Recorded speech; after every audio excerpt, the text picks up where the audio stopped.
folks. I get students asking me about string changes often, how I approach doing a string change, and I don't think I do anything too different or too unique than what most everybody does, but I was going to change strings today on a couple guitars and decided I would just film it. So this clip is just going to be an overhead shot of the headstock and the bridge as going back and forth as I change strings on a couple of guitars, and I'll kind of walk you through a little bit as we go. But basically it's just a visualization of a string change. To start with, I only change one string at a time. I like to leave as much tension on the guitar as possible, and when you take all the strings off, it just relaxes everything, and then all that tension has to come back, and I think it's just takes longer for the guitar to settle in and stay in tune.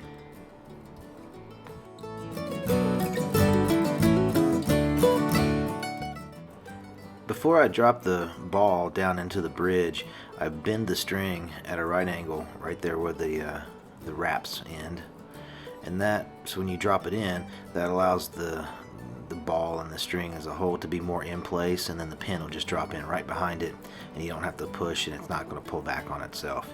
If it's not seated well, that's when the pin pulls up, and if your pin just drops into place, then you know the ball's in the right place.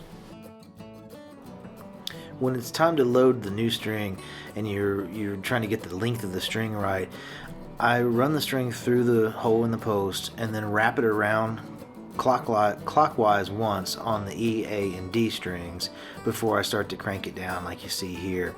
And by wrapping it around once, that first wrap ends up above the hole and above the waist side of the string, and all the other wraps you want to go to descend down towards the peg head, down towards the headstock.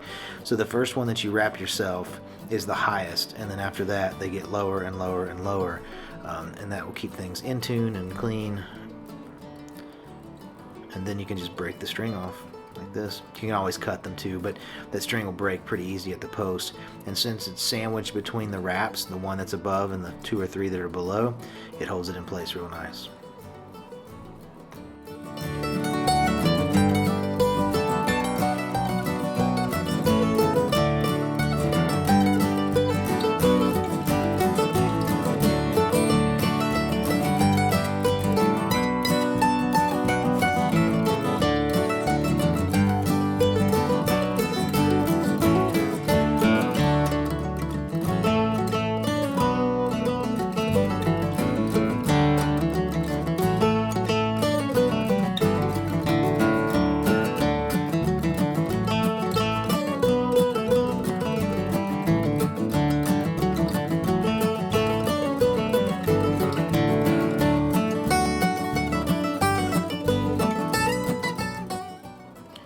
Here's another chance to see how I load the string.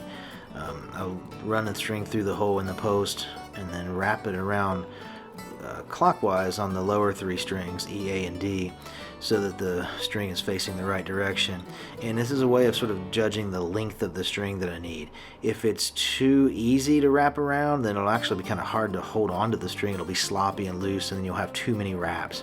But if it's hard to wrap around, or if you can't wrap it around the post, then you don't have enough slack in the string. So it really helps you figure out where it needs to be.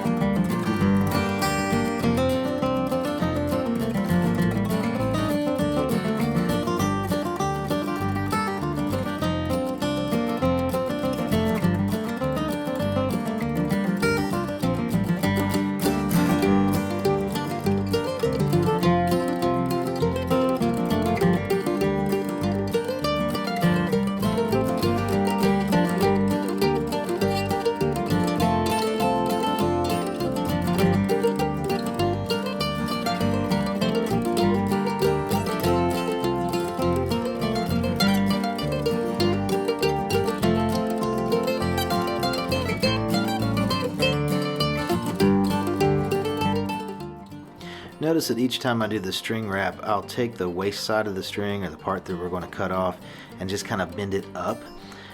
That creases the string and gets it out of my way is really all that I'm doing with that. It probably helps it hold it in place a little bit, but it's mainly just to get it out of the way as I do the wraps.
Now that we move to the other side of the peg head for the G, B, and E strings, you load the string the same way, but your wrap is going to go counterclockwise. So you're going to go out and back in.